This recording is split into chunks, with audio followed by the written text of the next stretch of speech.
आरजू हम जाएंगे भी, हथियार भी नहीं उठाएंगे। ये क्या महाभारत चल रहा है क्या? और खुद को भगवान कृष्ण समझ रखा है क्या? इंशाल्लाह, क्योंकि डेफिनेटली किस आम नहीं हमास को करेंगे। जो है हमास को रोकने जा रहे हैं या हमास से हथियार लेने जा रहे हैं, तो अमेरिका ने जिस तरह पैसे पहले पाकिस्तान को इस्तेमाल किया था वही इस वक्त भी कर रहे हैं, जैसे अफगानिस्तान के लिए किया था। तो आप ये सोच लें कि जब अमेरिका वहां से चला जाएगा तो हमास हमारा क्या हाल करेगा। यानी एक तरफ अफगानिस्तान, दूसरी तरफ हमास, और उसके बाद ईरान से भी हम बिल्कुल एक तरह से अमेरिका का साथ दे देंगे अगर ईरान की बारी आई। तो तीनों तरफ से पिटने वाले हैं, लेकिन अकल जो है वो किसी तरीके से नहीं आ रही कि अपनी पॉलिसीज को ठीक कर लें और इस तरह से पाकिस्तान को इस्तेमाल होने ना दें। लेकिन जाहिर है जब डॉलर आता है तो आपको पता है ना कि हमारे दिमाग काम करना छोड़ देते हैं। यूज करता है। हमें भी पता है, हमें भी पता है कि अमेरिका यूज करता है। अमेरिका की अपनी एक पॉलिसी है और यही तमाम कंट्रीज की पॉलिसी होती है। लेकिन हम इंशाअल्लाह ताला कभी भी अगेंस्ट आर इस्लामी ब्रदर्स या इंसानी भाईचारा, उसके अगेंस्ट हम कभी भी नहीं जाएंगे। वो भाईचारा चाहे वो इंडिया के अंदर हिंदू हो, चाहे वो हिंदू भी हमारे भाई हैं। जब 20 साल अफगानिस्तान के साथ जरूर खिलाफ रहे थे तब वो पाकिस्तान के अगेंस्ट वेपन उठाते हैं। हमारे अगेंस्ट कोई भी वेपन उठाएगा वी विल फाइट। बट हमारे सब भाई, ये कहना ये गलत बात है कि जी हिंदू जो है हम हमारे, मैंने आज कह दिया आपको, पूरे चैनल के सामने बोल रहा हूँ, पूरे इंडिया में बोल रहा हूँ कि हिंदू हमारे भाई। मेरा सबसे जिगरी दोस्त कपिल है, उसका नाम, वो हिंदू है।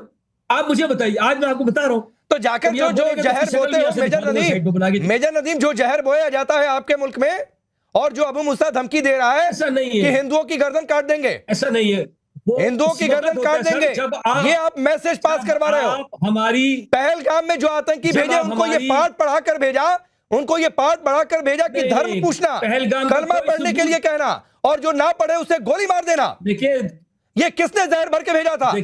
आपके मुल्क में ये कहा जाता है कि मदरसे में पढ़ने वाले बच्चे सेकंड लाइन ऑफ डिफेंस है। कौन भरता है उनके दिमाग में जहर? अरे बच्चों को आप नहीं छोड़ देते। लेकिन जहांगीर, जिस अमेरिका के इशारे पर हुआ, उस अमेरिका ने क्या थमाया? ठेंगा दिखाया, और ठेंगा इसलिए दिखाया कि नो एंट्री का बड़ा सा बोर्ड लगाया। गुलामी की कोई कीमत नहीं होती है।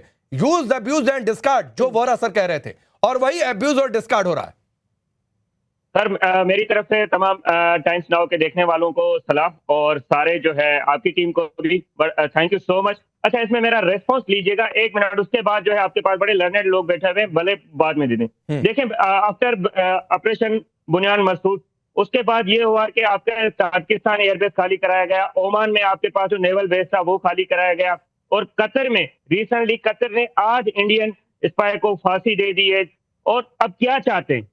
उसके बाद भी अगर पाकिस्तान इंटरनेशनल ट्रीटीज कर रहा है तुर्की के साथ, सऊदीया के साथ या दूसरे कंट्रीज के साथ, फिर भी आप कह रहे हैं हम पैसों के लिए जा रहे हैं। ठीक है, हर किसी के इंटरेस्ट होते हैं। तो आपके ताजिकिस्तान में इंटरेस्ट क्या थे? आपके ओमान में इंटरेस्ट क्या थे? अच्छा, जब मैडम आरजू को अभी 1 मिनट रिप्लाई ले लीजिएगा, उसके बाद मैडम आरजू भी ठीक हो जाएंगी। मैडम आरजू पता है क्या कर रही है? जैसे तारिक फतेह साहब था ना, अल्लाह उसको दर्जात बुलंद फरमाए, उसको जन्नत नसीब फरमाए, उसके ब्याह पे आज मैडम आरजू चल रही है। बस ये है कि उसको पाकिस्तान के खिलाफ बात करनी है, आर्मी चीफ के खिलाफ बात करनी है, और अपनी टीआरपी बढ़ानी है। बस यही करना है और कुछ नहीं जी।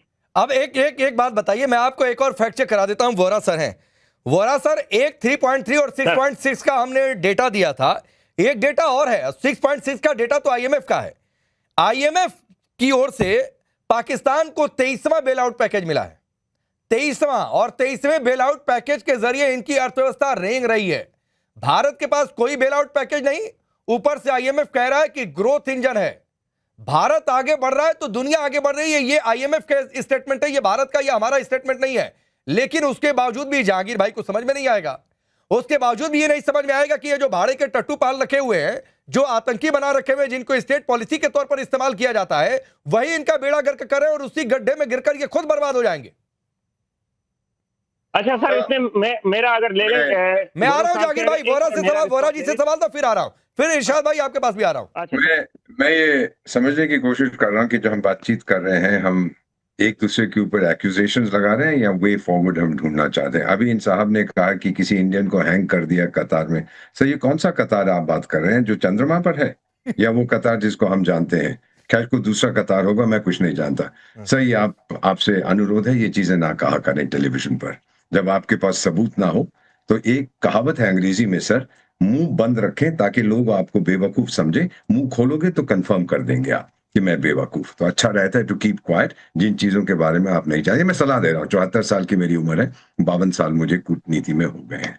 अब मेरा जो आपसे पूछना है वो ये है सर, ये जो आरोप आप लगाते हैं, आप मीडिया पे लगा रहे हैं, पूरी दुनिया के सामने ये जाएगी। कोई आपके पास एविडेंस है टू बैक दीज अप? जहां तक आतंक का सवाल है, मैं नहीं कह रहा सर, संयुक्त राष्ट्र संघ जब डेजिग्नेट करता है टेररिस्ट को, आधार पर डेजिग्नेट करता है, इंफॉर्मेशन मांगते हैं। एक कमेटी है, मैं मेंबर रहा हूं उसका सर, उस कमेटी के अंदर हम पूरी एविडेंस मांगते हैं किसी को इंटरनेशनल टेररिस्ट डेजिग्नेट करने से पहले, तभी किया जाता है सर। तो ये क्यों है कि सबसे ज्यादा किसी देश दुनिया में ले लीजिए, उससे ज्यादा आपके पास है। और फिर अभी आपने, किसी ने कहा कि हम अपने इस्लामिक भाइयों पर हमला नहीं करते। सर, एग्जैक्टली 2 years ago, 2 साल, जनवरी 24, वहां से मिसाइलें चल रही थी, ईरान से आपकी तरफ से मिसाइलें चल रही थी, और आप ही के उस समय के चीफ ने कहा था अगर ईरान ऐसा करेगा हम उन्हें बर्बाद कर देंगे। ये इस्लाम नहीं है सर? ईरान क्या क्रिश्चियन देश है सर? मैंने तो सोचा था वो तो मुस्लिम देश है। शायद मैं गलत था सर, आप मुझे बताएं। मिसाइलें फेंकी थी आपने कि नहीं सर? उन्होंने वापस दिया था नहीं? अच्छा, जैश अल-अदल का आरोप लगाया, बलूच लिबरेशन आर्मी का दूसरी तरफ से आरोप लगा था। ये हुआ कि नहीं सर? दोनों तो मुस्लिम देश है ना सर। जो आप बड़ी बड़ी बातें करते हैं इस्लामिक यूनिटी की, कहां गया वो सर?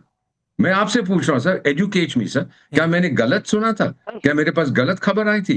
जब मैं वहां गया था, जिस देश की हम बात कर रहे हैं, वो दिखाया था हमको कहां का नुकसान हुआ था, वो गलत था सब। तो अगर सर कुछ कहना है, याद रखिए सर, बस I conclude sir, I conclude, ये गूगल का जमाना है सर। प्रोफेसर गूगल कुछ भूलने नहीं देता किसी को, तुरंत सच्चाई आपके सामने आती। तो मेरा विनम्रता से आप सबसे अनुरोध है, सच बोलिए सर। बोलिए जाके। ये तरह की बड़ी बड़ी बातें करने से कुछ sir thank you so much. मुझे जो है बड़ी मुद्दत बाद जो है काफी जो है ऐसे कोई मुझे मिला है बंदा जो इतने जो है रेस्पेक्टेड बंदा हो। आई रेस्पेक्ट योर सर, और सारे जो बैठे हुए हैं मैं पैनलिस्ट सबकी रेस्पेक्ट करता हूँ। अच्छा, बारी में बारी में आपको रिप्लाई दूं। अच्छा, ये मैं नहीं कह रहा कि 8 जो है कतरी गवर्नमेंट ने 8 बंदों को जो है सजा सुनाई दी है जो स्पाई थे। ये आपके इंटरनेशनल न्यूज़पेपर अगर जरीदे देखें सर तो आप शायद you will be well aware. अच्छा, दूसरा सवाल आपका ये कि हम जो है दहशतगर्दी ज्यादा करते हैं। देखिए सर, कल ही मैं हिंदू टाइम्स और 2-3 और जो है न्यूज़पेपर को देख रहा था, उसमें न्यूयॉर्क टाइम्स भी था, तो उनमें जो है कम से कम 75 Muslim were killed by the BJP और आरएसएस इन इंडिया। 2025 की ये मैं आंकड़ा बता रहा हूँ, कोई दूर का नहीं बता रहा। अच्छा, ये आपकी आरएसएस से अदावत, आपकी आरएसएस से चिड़, आपकी आरएसएस से अदावत, सोशल मीडिया को कोट कर देना, फोटोशॉप वाली इमेज के सहारे अपनी बातें कहना जहांगीर नहीं अच्छा लगता है। ना तो आपके पास वैलिड सोर्स होता है, ना आपके वजीर आजम के पास वैलिड सोर्स होता है, ना आपके डिफेंस मिनिस्टर के पास वैलिड सोर्स होता है। और जहांगीर आप सुनिए, आप कह रहे हैं कि स्टेट पॉलिसी के तौर पर नहीं इस्तेमाल कर सकते हैं। दुनिया में शायद इकलौता पाकिस्तान ऐसा मुल्क है जिसके 2-2 वजीर आजम और डिफेंस मिनिस्टर ये कह चुके हैं कि हाँ हमने आतंकियों को ट्रेंड किया, हाँ हमने अमेरिका के कहने पर ये डर्टी काम किया। दुनिया में इकलौता शायद ऐसा मुल्क है, दुनिया में इकलौता ऐसा मुल्क है जहां डेजिग्नेटेड टेररिस्ट खुलेआम घूमते हैं। जो मैंने 4 नाम गिनाए, ये 4 नाम में से 2 डेजिग्नेटेड टेररिस्ट हैं, एक यूएन, एक यूएस बाई डेजिग्नेटेड टेररिस्ट है। और यही वजह है जहांगीर, यही वजह है कि जब 75 देशों की एंट्री बंद की गई तो उसमें पाकिस्तान भी न था, इसलिए कि दुनिया जानती है। ठीक है, आज आपको इस्तेमाल करें तो दुनिया, लेकिन अमेरिका जानता है कि पाकिस्तान की जड़ में क्या है, पाकिस्तान क्या कर सकता है, वहां आतंक की नर्सरी चलती है। और मैं एक चीज और बोल दूं, आपके यहां अभी भी जो हमारे आर्मी डे हमने सेलिब्रेट किया, उस पर हमारे आर्मी चीफ ने कहा कि 8 आतंकी कैंप हैं आपके यहां और उन सभी आतंकी कैंपों पर नजर है। इसीलिए मैं बार बार कह रहा हूं कि इन सपनों को बिल में दबा कर रखिए, वरना वो 8 आतंकी कैंप अगली बार टारगेट पर होंगे और किस रास्ते से होंगे आप अंदाजा नहीं लगा पाएंगे। बिल्कुल इसी बात को मैं कहूं, उसी आर्मी चीफ ने उसी दिन ये भी स्टेटमेंट दिया था कि हमारे सारे जो है सारे असेट पाकिस्तान के निशाने पे थे। और दूसरा ये कि राफेल की जहां पे आपने बात की तो उसका ये है गलत आपके पास जहांगीर गलत कोट जो है जनरेशन जहांगीर गलत कोट। ये नहीं कहा गया था कि एसेट पाकिस्तान के टारगेट पर थे, ये कहा गया था कि पाकिस्तान को जानकारी मिल रही थी। और ये तो हमने कहा है कि चीन ने जानकारियां दी है आपको सैटेलाइट के जरिए, तो ये टारगेट पर होना नहीं होता है। हुआ क्या कि मूवमेंट देखकर आप डरे और इसलिए जो है वहां पर सरेंडर की बातचीत सामने आई थी। खैर छोड़ दीजिए, मैं पुरानी डिबेट नहीं करना चाहता हूं। अच्छा लेकिन सवाल ये है डॉक्टर रिशाद सवाल ये है 23वें बेल आउट पैकेज पर आपकी अर्थव्यवस्था चल रही है। भारत दुनिया का ग्रोथ इंजन है, आईएमएफ ने रिसेंट स्टेटमेंट में कहा है 2 दिन पहले। तो भाई इन 4 सपोलों को अंदर रखो भाई, मैं आपके लिए फ्री एडवाइस दे रहा हूं। ये मूसा कश्मीरी आपके मुल्क से बढ़कर नहीं हो सकते, इनको अंदर रखो। नहीं अंदर रखोगे तो फिर होगा, फिर ये बेल आउट पैकेज मिलना बंद हो जाएगा। पांडे जी, मैं ये अर्ज करूंगा, देखें कि आप चंद उलमा को और चंद दहशतगर्दों का नाम ले लेकर के पाकिस्तान को बदनाम करते हैं। अगर पूरी दुनिया में देखा जाए तो सबसे बड़ा आतंकी इस वक्त हिंदुस्तान का वजीर आजम है, जिसने आतंक फैलाया हुआ है कनाडा में, जिसने मकबूजा कश्मीर में, जिसने ईरान में, जिसने अफगानिस्तान में अरबों डॉलर की इन्वेस्टमेंट की। इन ईरान में और अफगानिस्तान में इन्वेस्टमेंट करने की वजह सिर्फ ये थी, यहाँ से दहशतगर्दी करवाते थे आप पाकिस्तान की सरहद के साथ साथ। देखिए अब वो वक्त है कि अभी भी होश के नाखून आपने ना लिए, जलील तो ख्वार। फिर वही बात है, मैं आपसे एक आखिरी कमेंट बोरा सर, नहीं होता है। मैंने 4 आतंकियों के नाम गिनाए बोरा सर, इन्होंने मुनीर से उसकी तुलना कर दी। अच्छा कोई जवाब नहीं मिला कि बेल आउट पैकेज मिलना भी बंद हो जाएगा, तो आकर हमारे वजीर आजम पर उल्टा सीधा बोल। ये एक चीज फाइनली मैं कह देता हूं इनको सर, ये सुनने को तैयार नहीं है, और जिस भी भगवान में ये विश्वास करते हैं उसने इनको 2 कान दिए हैं, 1 मुंह दिया है। आधा बोलिए दुगना सुनिए, यही आप लोगों की कमजोरी है कि आप सुनते नहीं हैं। आप इतने इन्वॉल्व हैं अपने अंदर कि आप दूसरे की बात नहीं सुनते। सर सीख जाइए और फाइनली थोड़ा इंट्रोस्पेक्शन करिए, आपका देश कहाँ फंसा हुआ है। आप ह्यूमन डेवलपमेंट इंडेक्स देखिए, आप ग्रोथ रेट देखिए, आप पॉवर्टी इंडेक्स देखिए, आप पर कैपिटा देखिए, भारत से बहुत पीछे हैं। क्या गलती कर दी आप लोगों ने? ये अगर आप समझ पाएंगे, अपने इंट्रोस्पेक्शन से अगर आप जान पाएंगे हाँ ये हमसे गलती होगी, फिर शायद आप आगे बढ़ पाएंगे। लेकिन अगर आप मानेंगे नहीं कि आपने गलती की है, सर गलती हुई है, और कहां फंसे हुए हैं वो फंसे हुए हैं सैफुल्लाह कसूरी, अबू मूसा, हाफिज अब्दुल रऊफ, राणा मोहम्मद अशफाक, हाफिज सईद और मसूद अजहर जैसे लोगों को उलेमा बताने में फंसे हुए हैं, जो अभी डॉक्टर इरशाद ने थोड़ी देर पहले कही। लेकिन ये नहीं समझ में आएगा, इसलिए नहीं समझ में आएगा कि इनका दाना पानी भी उन्हीं के भरोसे चल रहा है। आईएसआई की पॉलिसी वही है, वो कभी अपने मुल्क के बारे में नहीं सोचते। तो चलिए ठीक है सर, आप नहीं इरशाद भाई ठीक है, आप अपने मुल्क के लोगों को चूरन बेचते रहिए, आप इनके भरोसे टिके रहिए।